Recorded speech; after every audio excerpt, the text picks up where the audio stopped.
r/ask Reddit. As much as it sucks, what have you grown to accept? My comments will never be the first comment on an Ask Reddit that reaches the front page. Edit. Thanks for the gold. Don't let your dreams be dreams. So just stop overusing memes.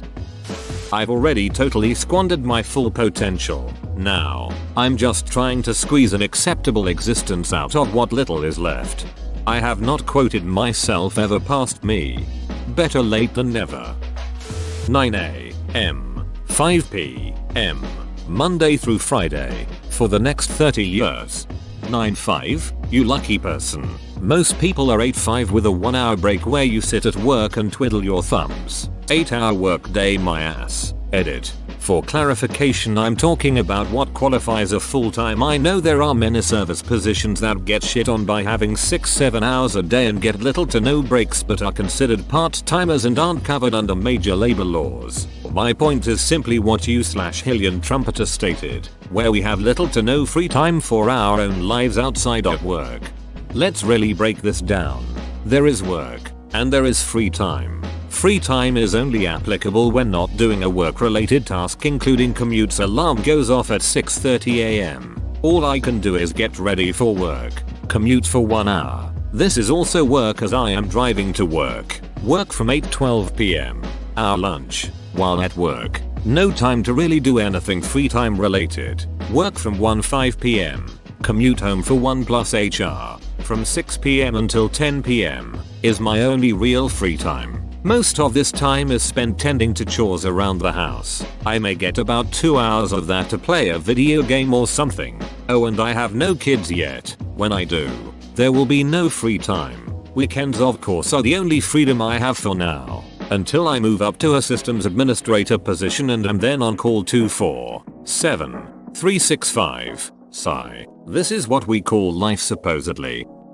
I'm a high school teacher. I would absolutely love it if my students would listen to me when I talk about college and the real world. I wish they would let me teach them about my mistakes so they can learn from them and avoid what I did. Unfortunately, I've come to the conclusion that the overwhelming majority of teenagers simply won't listen and they just have to learn it for themselves through first-hand experience.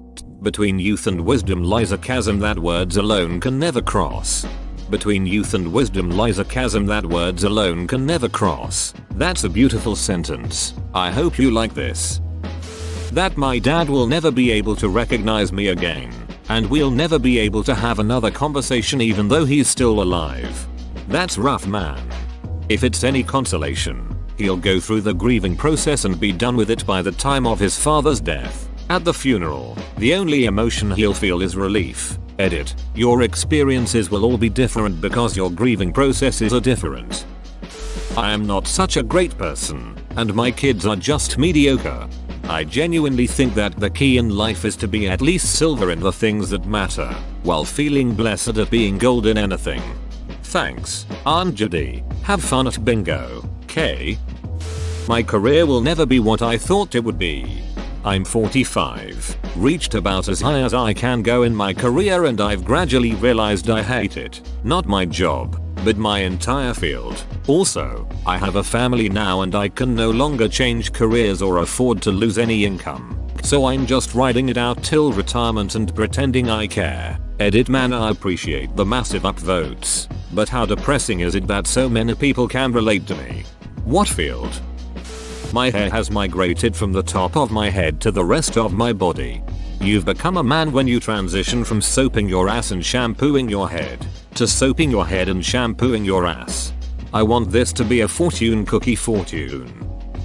Not everyone is cut out for marriage and family. There are always going to be people who go farther than me without working as hard, but I assume there will also always be people I go farther than without working as hard. And assuming you live in a first world country, there are probably a lot more of the latter. Comparing yourself to anybody is a huge waste of time and energy. There will always be somebody better and somebody worse. Bring that focus back onto yourself and try to become better than you were, and forgive yourself if sometimes you can't. That not everyone is going to like me, despite how awesome I am. Maybe if you hadn't killed Dumbledore. Dumbledore had it coming. That being alone isn't that bad. Haven't had a meaningful relationship in over 2 years. All the alone time is nice, but sometimes I just wish I had someone to spend time with, you know? At 10 years it hurts again. Source 10 years. Edit. Thanks you all for the commiseration. I often feel like an island unto myself, and hearing that other people are in similar situations is heartening, if not in a bittersweet sense. Foo-work. That either Donald Trump or Hillary Clinton will be our next president. I really worry that if and when Hillary wins the nomination, Sanders supporters will be so greatly disgusted with Hillary and politics in general that they won't vote at all, especially young people, especially first-time voters. That demographic will be large enough to hand the general election to Trump. Cruz and Rubio supporters feel the same way about Trump. I won't be rich by American standards, but when you consider the entire world's population, I am very fortunate and feel certain I'll be able to retire in 5-7 years. Happy 90th B-Day. Edit. Thanks for the gold, but you gave it to the wrong guy. It is his birthday. I seriously doubt there's any way I'll live to 90, but thanks. Not all people are good. Most are, but some simply are not. All saints have a past. All sinners have a future. Oscar Wilde. I have nothing to declare except war on Austria. Oscar Wilde. This thread is giving me anxiety. As much as it sucks, you're going to have to grow to accept it. I'm not going to live into old age. I survived cancer once and now it's just a ticking time bomb waiting to go off. I'm still hoping to beat the odds, however, as there are some things that humans are going to accomplish in the next 50 years or so that I'd like to be around to witness. No matter how much you love someone, they may never love you the same in return. How odd I can have all this inside me and to you it's just words. David Foster Wallace said it. Thanks for the gold, anonymous redditor. I saw the quote in another Ask Riddick topic earlier today and it stuck with me. My depression and anxiety is never going to fully go away, just subside for periods. I just have to learn how to cope instead of trying to cure myself. I've likened my anxiety to a mountain, or I guess a game of Donkey Kong. I'm going to go with the Donkey Kong reference right about now. So there's you, standing at the bottom of the building, and at the top, there's Donkey Kong who's representing your anxiety. Your anxiety has taken the feeling of normalcy away from you. That's the princess up there. Sometimes, you make it up without issue. But we're really ducking bad at Donkey Kong, so we often do get tripped over the barrels that are thrown down our way. Anxiety laughs at you for this one and you get scared. You don't want to even try because you think you'll just fail. So you don't. You avoid trying new things and get settled into a rut. But, unlike playing a video game where you can get mad and quit forever, this is real life. We shouldn't do that. So, instead, you have to keep playing, and, with enough practice, you really will get better. The barrels will always be there. Anxiety will always be throwing them down at you.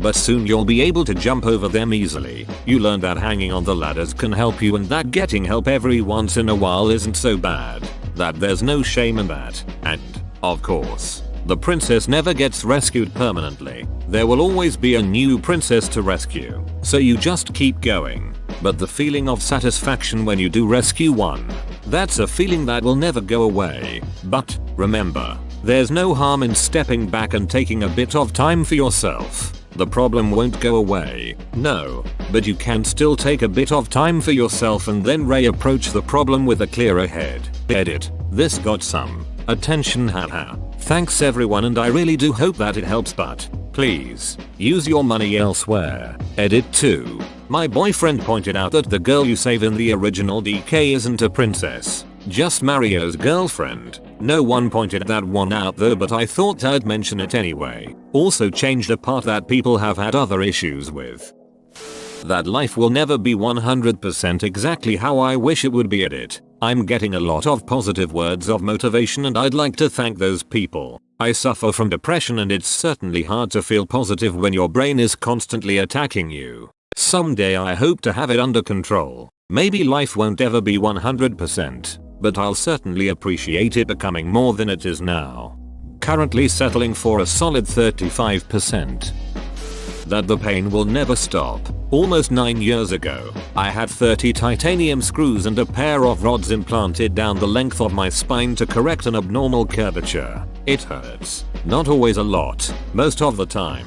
There's just a dull ache. A memory of searing agony. A twinge that makes me wince when I stand up. Sometimes, the pain pretty much flattens me, and I can't really do anything other than lie down and chug some Advil. But even in the best possible moments, I can still feel the screws. Feel the scar tissue stretch and pull over metal and bone.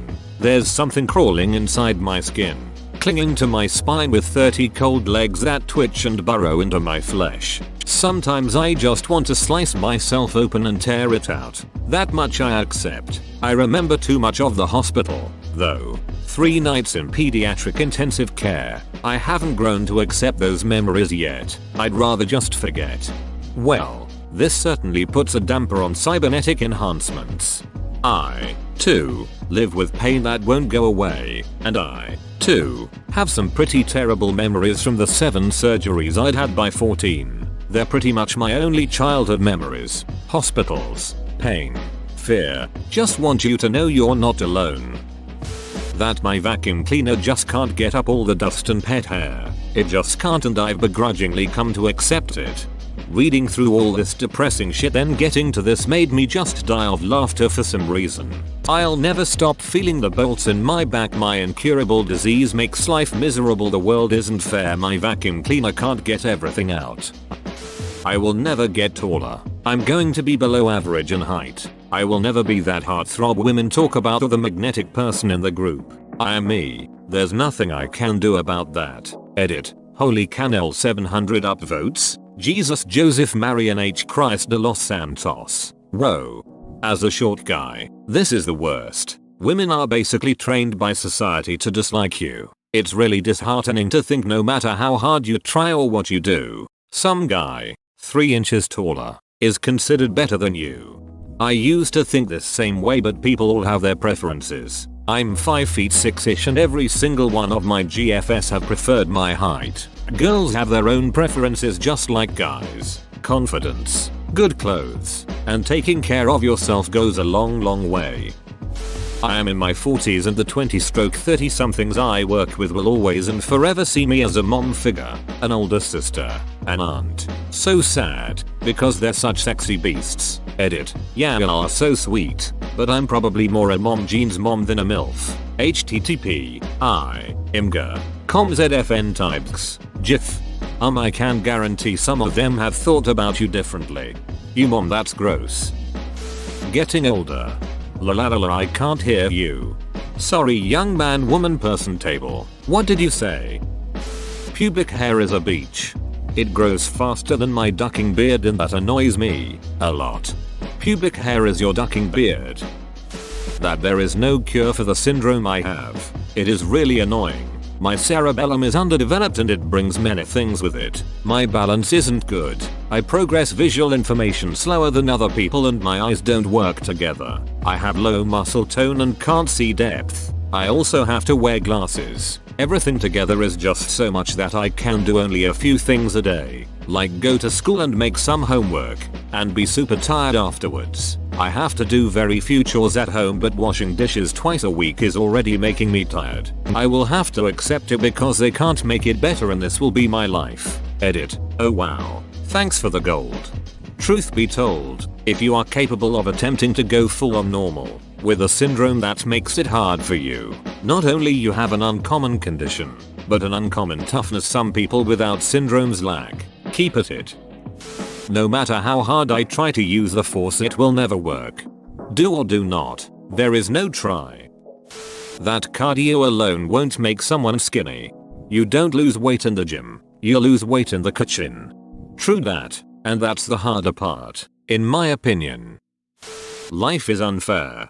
Don't view it as life is unfair, but as the world doesn't owe you anything. It puts things into better perspective. That's just dressing it up though, isn't it? If you start with nothing, In a broken home with no one teaching you that education is important? Are you on a level playing field with someone born to a wealthy family that can literally buy your way into Yale? Yep, you get what you get as a start. But it sure isn't even, and it sure isn't fair. Hence, life is at its core just not fair. Due to my personality and looks, and the effort required to change them, I am going to die alone. If you learn to drive a bus, you won't have to. Well, you'll die with at least one reply. That my dad is dead. That I will never get to see him or talk to him again. That my 8-year-old lost his grandpa, his best friend. That I never got one photo of my dad and my baby together. And that he will grow up not knowing how kick-ass his grandpa is. That my grandma prevented me from seeing my dad at the end of his life. I don't know why she did that. I last saw my dad and hugged him on the 31st of July, 2015. I begged to visit with him every day until he passed away on the 3rd of September, 2015. That my dad died knowing we loved him. My girlfriend of 8 years breaking up with me via text message and then dating her co-worker 2 weeks later. Duck, I'm still salty. I have to shave my back. I was gonna say that I accept that some people have perfect lives. Then I realized I still loathe those people. That life is just a series of shitty things that you don't want to do but have to because money, mixed in with a few nice things like sushi and weed and the Strokes. She doesn't love me anymore, and we won't be getting back together. It sucks, but that's life. I'm getting over it. Slowly, but still. Some progress is better than no progress, right? That I'll never do something with my 15 years of trumpet playing and jazz studies degree. Oh well, it is then. Resetting passwords until I die. That I'll never be able to relive my childhood. It's one of the best parts of your life and you spend most of it wanting to grow up. America will keep electing a Democratic president and a Republican Congress and we'll just keep having gridlock. Whoa, you made it to the end? You're a ducking beast. I'll cut you a deal. Smash like and subscribe for more curated content, bruh. It's free and that's a great price.